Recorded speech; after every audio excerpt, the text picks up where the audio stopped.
Le musée de la civilisation déploie tout son savoir-faire pour célébrer de façon grandiose le 400e anniversaire de la ville de Québec. Dans chacune de ses composantes, toutes situées au cœur de la cité, vous serez conviés à prendre part à cette grande fête.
François le bâtisseur, l'homme qui voyait loin.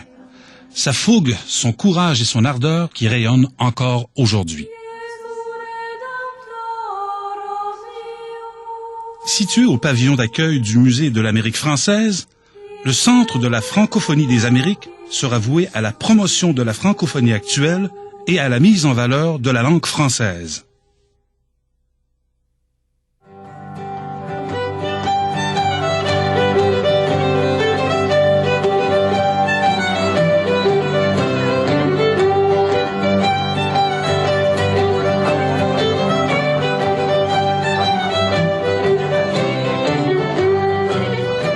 Champlain, un être hors du commun, curieux et audacieux, un personnage central et majeur de l'histoire du Québec.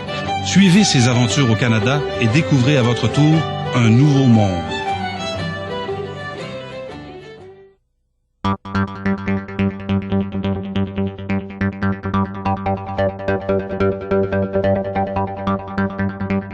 Urbanopolis, c'est un projet sur les villes. C'est la ville que l'on construit, c'est la ville qui évolue jour après jour, mais c'est aussi la ville qu'on invente, c'est la ville qu'on imagine pour demain. L'exposition sera divisée en 3 grandes zones. La première fera sentir aux visiteurs les flux, les mouvements, la mobilité.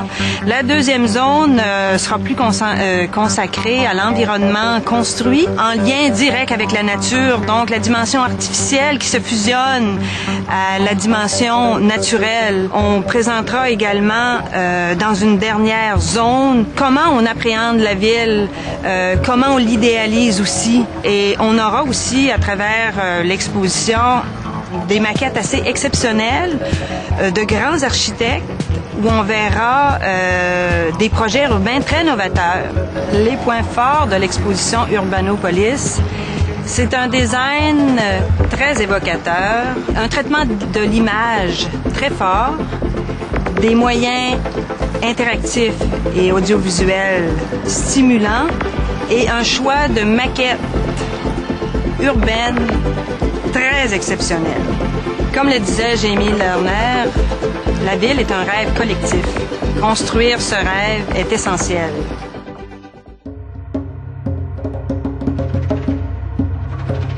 L'exposition Art des Amériques est une exposition divisée en 4 zones principales. La première, la chair des dieux, illustre la relation entre les peuples précolombiens et l'art. Plus de 70 objets provenant principalement de la Colombie, du Pérou, du Mexique et du métropolitain de New York y sont exposés. La seconde zone de l'exposition, les arts des pouvoirs, illustre la rencontre entre les Européens et les peuples précolombiens, au moyen de plusieurs objets provenant de l'Espagne, du Portugal, de l'Irlande et de la France. La troisième zone de l'exposition, les chasseurs de rêves, relate les ruées vers l'art de la Californie et du Klondike. Finalement, la quatrième zone de l'exposition, l'art métal roi, présente les propriétés de l'art et ses usages contemporains. Au centre de la salle, un montage de lingots et une pièce de monnaie de $1 million. Le premier point fort de l'exposition Art des Amériques est certainement les objets qui y seront présentés. Le second point fort de l'exposition concerne le design. Le design sera audacieux, mais laissera toute la place aux objets. Le troisième point fort concerne l'audiovisuel et les films sur l'environnement qui y seront présentés. Finalement, une publication d'envergure accompagne l'exposition. Plus de 25 auteurs y participent. Art des Amériques, en 3 mots, contemporain, engagé et trésor.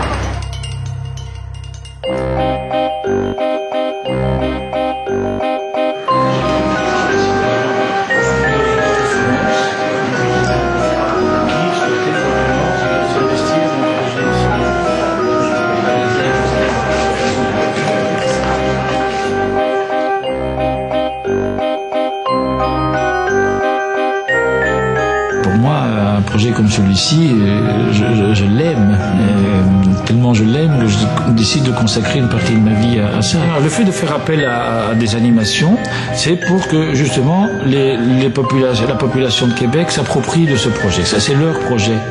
Nous, on est juste des instigateurs et on est des jardiniers en fait.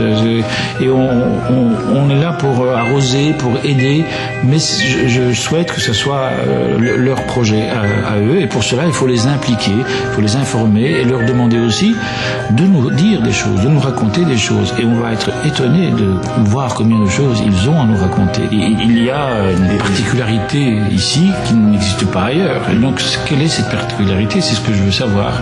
Et en voulant le savoir, je fais mon petit chemin. Et encore aujourd'hui, quand je traverse le musée, je suis épaté de la présence du musée dans la cité. Peut-être que vous ne vous en rendez pas compte, mais moi, quand j'arrive ici, je vois le musée avec autant des enfants qui regardent une pièce de théâtre, de marionnettes, des gens qui sont à l'exposition Tintin, d'autres qui vont à l'exposition Dragon. Tout ça, c'est une effervescence pour moi qui est extraordinaire. Et en plus, on sent que ça résonne sur la ville, ça rayonne sur la communauté. En 20 ans, vous avez eu 12 millions de spectateurs. J'aimerais les ramener tous pendant cette période-là. Les 12 millions, il faut qu'ils viennent à ce moment-là. En 2008, le musée de la civilisation sera plus que jamais un incontournable à Québec.